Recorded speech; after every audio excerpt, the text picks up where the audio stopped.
Проект за модернизация в администрацията представи днес Столична община. Какво представлява той, ще разберем сега от Ваня Цолова, която е на Московска 33.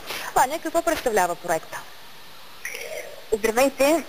Основната цел на проекта е да се изгради модерна и ефективна администрация за осъществяване на политиките в предучилищното и училищното образование, да се подобри управлението на административните структури и да се създаде работещо партньорство и сътрудничество между отговорните за образованието служители от общинските структури в столицата и в страната.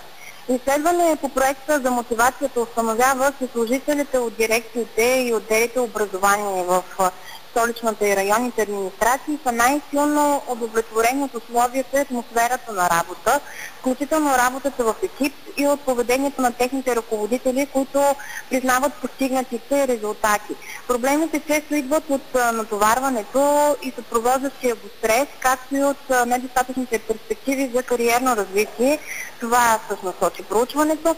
Изготвен е план за подобряване на методите за мотивация, свързани с обучение и квалификация, обвързването на допълнителното възнаграждение с постигнатите резултати и подобряването на комуникацията и координацията между различните административни звена и въвеждането на методика за измерване на натоварването. Това е за сега от тук.